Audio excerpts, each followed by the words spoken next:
Assalamualaikum warahmatullahi wabarakatuh. Perkenalkan, nama saya Rohaya dengan NIM 21650-170 dari kelas E.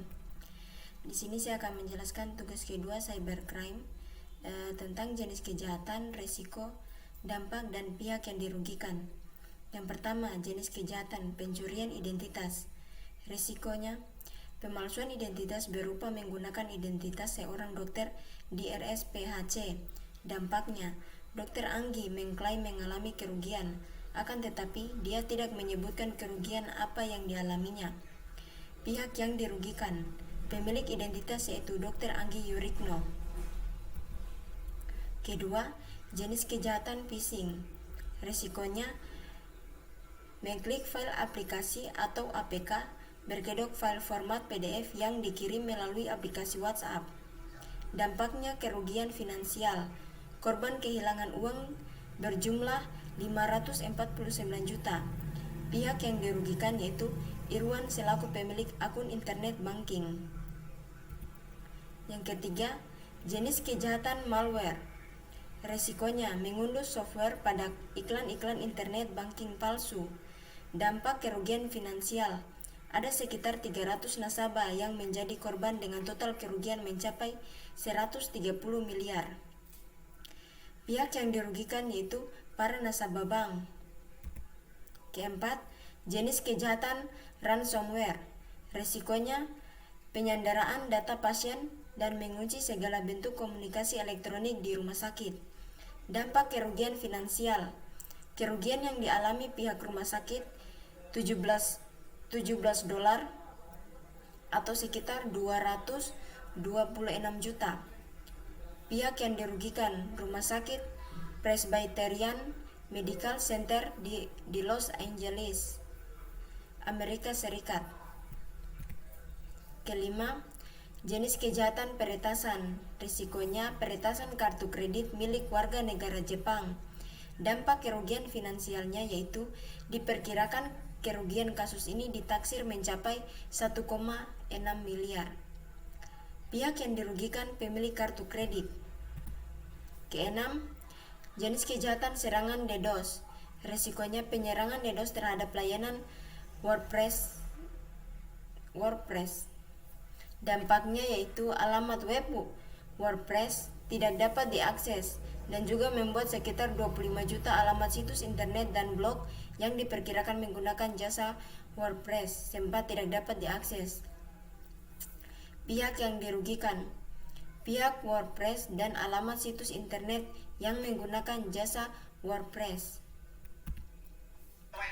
Ketujuh, jenis kejahatannya yaitu pencurian kekayaan intelektual. Resiko pencurian data rahasia perusahaan Samsung. Dampaknya kerugian finansial. Diperkirakan Samsung mengalami kerugian sebesar 300 miliar won. Pihak yang dirugikan yaitu perusahaan Samsung. Kedelapan, jenis kejahatan pemalsuan. Resikonya pemalsuan akta tanah. Dampak kerugian finansial, total kerugian dari 10 korban mencapai ratusan miliar. Pihak yang dirugikan yaitu pemilik akta tanah. 9. Jenis kejahatan pornografi anak. Resikonya kepemilikan dan mendistribusikan pornografi anak. Dampaknya yaitu Koza divonis 10 tahun penjara serta tidak diizinkan menggunakan perangkat apapun yang memiliki akses internet, kamera, atau perekam visual. Pihak yang dirugikan yaitu Koza. 10. Jenis kejahatan cyberbullying. Resikonya membuat cuitan hinaan. Dampak Eko Kundati harus mengambil keputusan mundur dari jabatan dari Ketua Umum Ganjaris. Pihak yang dirugikan yaitu Eko Kuntadi. Ke-11, jenis kejahatan penyebaran informasi palsu. Resikonya menyebarkan rumor palsu terkait kasus Burning Sun. Dampaknya yaitu rusaknya reputasi aktor Han Hyo-joo. Pihak yang dirugikan aktor Han Hyo-joo dan BH Entertainment. Ke-12, jenis kejahatan peretasan email. Resikonya penipuan bermodus bisnis email compromise. Dampak kerugian finansial. Kerugian perusahaan sekitar 1,4 miliar. Pihak yang dirugikan PT Pagilaran. 13. Jenis kejahatan pengintaian. Resiko menyebarkan balon mata-mata. Dampaknya yaitu hubungan kedua negara semakin merenggang. Pihak yang dirugikan Amerika Serikat. 14. Jenis kejahatan penggelapan. Resiko menggelapkan aset perusahaan. Dampak kerugian finansial yaitu perusahaan mengalami kerugian mendekati 100 juta. Pihak yang dirugikan perusahaan tempat pelaku bekerja. 15. Jenis kejahatan keuangan online. Resikonya yaitu mempercayai investasi yang ditawarkan koperasi simpan pinjam. Dampak kerugian finansial yaitu mencapai 106 triliun. Pihak yang dirugikan nasabah KSP Indosuria. 16. Jenis kejahatan pelanggaran privasi. Risikonya melanggar privasi pengguna. Dampak kerugian finansialnya, Twitter didenda sebesar 150 juta dolar atau setara dengan 2,1 triliun. Pihak yang dirugikan pengguna dan Elon Musk. 17. Jenis kejahatan pencurian akses. Resikonya yaitu Cisco mendapatkan serangan cyber dari geng ransomware.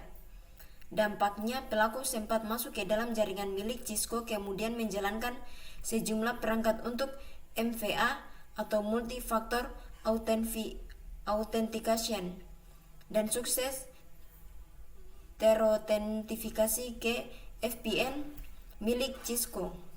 Pihak yang dirugikan yaitu Cisco. 18. Jenis kejahatan seksual. Risikonya mengirim pesan yang melecehkan kepada via Valen. Dampaknya via Valen kesal dan merasa dilecehkan.